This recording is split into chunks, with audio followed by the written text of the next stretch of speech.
নমস্কার, অ্যাস্ট্রোইজডমে সবাইকে স্বাগতম। প্রিয় দর্শক, চলুন জেনে নিই ৯ থেকে ১৫ই ফেব্রুয়ারি ২০২৬ এই বৃষ রাশির স্বাস্থ্য, অর্থ, বন্ধুত্ব, কাজ ও শিক্ষাক্ষেত্রে কি পরিবর্তন আসছে। তো এই সাপ্তাহিক পূর্ণাঙ্গ ভবিষ্যৎ বিশ্লেষণে চলুন শুরু করি। তো প্রথমত স্বাস্থ্য এবং আত্ম উন্নয়ন নিয়ে আমরা কথা বলবো। এই সপ্তাহে বৃষরাশির জাতকদের জন্য স্বাস্থ্য ও আত্ম উন্নয়ন একসাথে গুরুত্ব পাবে।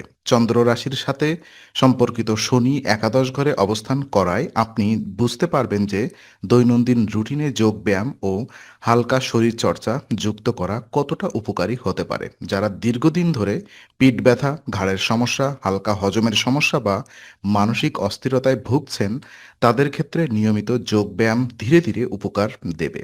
শরীরের পাশাপাশি মনও শান্ত হবে, ফলে কাজের প্রতি মনোযোগ বাড়বে।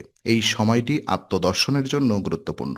নিজের জীবনধারা, ভুল অভ্যাস ও ভবিষ্যৎ লক্ষ্য নিয়ে ভাবার সুযোগ পাবেন। অতীতে যেসব অভ্যাস আপনার ক্ষতি করেছে সেগুলো সংশোধন, মানসিক প্রস্তুতি তৈরি হবে। নিয়মিত সময়মতো ওষুধ, সুষম খাবার এবং অল্প সময়ে নিজের সঙ্গে একা কাটানো আপনার মানসিক শক্তি বাড়াবে। এই সপ্তাহে স্বাস্থ্য ভালো থাকলে আগামী দিনের বড় দায়িত্ব নেওয়ার জন্য আপনি নিজেকে আরও আত্মবিশ্বাসী মনে করবেন। আর অর্থ এবং সতর্কতা নিয়ে যদি আমরা কথা বলি, তো এই সপ্তাহে বৃষ রাশির জাতকদের অর্থনৈতিক বিষয়ে বিশেষ সতর্কতা অবলম্বন করা অত্যন্ত জরুরি। এটিএম থেকে টাকা তোলার সময় বা বাজারে কেনাকাটার সময় অসাবধানতায় টাকা বা মানিব্যাগ হারিয়ে যাওয়ার সম্ভাবনা রয়েছে। অনেক সময় ব্যস্ততার কারণে আমরা গুরুত্বপূর্ণ মানিব্যাগ হারিয়ে যাওয়ার সম্ভাবনা রয়েছে এবং গুরুত্বপূর্ণ জিনিসপত্রের দিকে নজর দিই না। আর সেখান থেকেই বড় ধরনের ক্ষতি হতে পারে। তাই এই সময় নিজের মানিব্যাগ, মোবাইল, ডকুমেন্টস এবং ব্যাংক কার্ডের দিকে বাড়তি নজর রাখা প্রয়োজন। লেনদেনের ক্ষেত্রেও সাবধানতা দরকার, কারণ কারোর কাছে টাকা ধার দেওয়া বা হঠাৎ করে বড় অঙ্কের কেনাকাটা করার আগে দুবার ভাবা ভালো। অসতর্কতার কারণে আর্থিক ক্ষতি হলে তা মানসিক চাপও বাড়িয়ে দিতে পারে। এই সপ্তাহে বাজেট পরিকল্পনা করলে বাজেট পরিকল্পনা করে চললে অপ্রয়োজনীয় খরচ এড়ানো সম্ভব হবে। অর্থনৈতিক নিরাপত্তা বজায় রাখতে ছোটখাটো সতর্কতাই আপনাকে বড় ক্ষতির হাত থেকে রক্ষা করতে পারে। আর বন্ধুত্ব এবং মানসিক চাপগুলো যদি আমরা বিবেচনা করি, তো এই সময় বৃষ রাশির জাতকদের সামাজিক সম্পর্কের ক্ষেত্রে কিছুটা হতাশা আসতে পারে। বন্ধু বা ঘনিষ্ঠ সহযোগীরা আপনার কথা বা পরামর্শকে গুরুত্ব নাও দিতে পারেন। এতে আপনার মনে হতে পারে আপনি অবমূল্যায়িত হচ্ছেন। অনেক সময় যোগাযোগের ঘাটতি বা ভুল বোঝাবুঝির কারণ সম্পর্কের মধ্যে দূরত্ব তৈরি হয়। আর এই সপ্তাহে এমন পরিস্থিতি তৈরি হলে অতিরিক্ত আবেগপ্রবণ না হয়ে ধৈর্য ধরাই বুদ্ধিমানের কাজ হবে।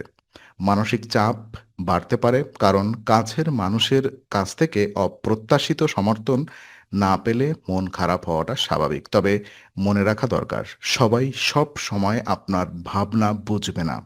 এই সময় নিজের অনুভূতি শান্তভাবে প্রকাশ করলে অনেক ভুল বোঝাবুঝি অবসান হতে পারে। প্রয়োজনে কিছুটা সময় নিজের জন্য রাখা এবং মনকে শান্ত করার মতো কাজ করা প্রয়োজনীয় হবে। আর ওদিকে সম্পর্ক টিকিয়ে রাখতে সংযম ও ধৈর্যই হবে আপনার সবচেয়ে বড় শক্তি। কাজের চাপ এবং সিদ্ধান্ত যদি আমরা বুঝি, তো এই সপ্তাহে বৃষরাশির জাতকরা নিজেদের সামর্থ্য নিয়ে কিছুটা অতিরিক্ত আত্মবিশ্বাসী হয়ে পড়তে পারেন। এর ফলে একসাথে অনেক দায়িত্ব বা কাজ নিজের কাঁধে তুলে নেওয়ার প্রবণতা দেখা যেতে পারে।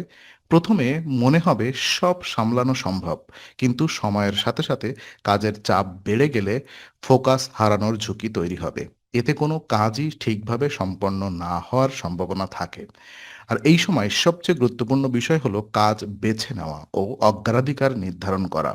সব কাজ একসাথে করার চেষ্টা না করে প্রয়োজনীয় কাজগুলো আগে শেষ করলে মানসিক চাপ কমবে। কর্মক্ষেত্র বা ব্যক্তিগত জীবনে নিজের সীমাবদ্ধতা বোঝা খুব জরুরি। অতিরিক্ত দায়িত্ব নেওয়ার ফলে শরীর ও মন দুই ক্লান্ত হয়ে পড়তে পারে। তাই পরিকল্পিতভাবে কাজ ভাগ করে নিলে সপ্তাহটি তুলনামূলকভাবে স্বস্তিতে কাটবে এবং ফলাফলও ভালো হবে। আর শিক্ষা সংক্রান্ত তথ্যে দেখা যায়, শিক্ষার্থীদের জন্য এই সপ্তাহটি বেশ আশাব্যঞ্জক হতে পারে। বৃষ রাশির শিক্ষার্থীরা তুলনামূলক কম পরিশ্রমে ভালো নম্বর অর্জন করতে সক্ষম হবে। এর ফলে পরিবার, শিক্ষক এবং সমাজ থেকে প্রশংসা পাবে, যা তাদের আত্মবিশ্বাস আরও বাড়িয়ে দেবে। এই প্রশংসা ভবিষ্যতে আরও ভালো পারফর্ম করার অনুপ্রেরণা হিসেবে কাজ করবে। যারা পরীক্ষার প্রস্তুতিতে রয়েছেন তারা পড়াশোনায় মনোযোগ ধরে রাখতে পারবে এবং পরিকল্পনা অনুযায়ী এগোতে পারবে।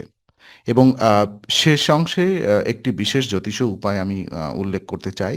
এবং প্রতিদিন ৩৩ বার ওম শুক্রায় নমঃ জপ করুন। এই মন্ত্র জপ করলে শুভ আ শুক্র গ্রহের শুভ প্রভাব সক্রিয় হয়, যা মানসিক প্রশান্তি, সম্পর্কের উন্নতি এবং আর্থিক স্থিতিশীলতা আনতে সহায়তা করতে পারে।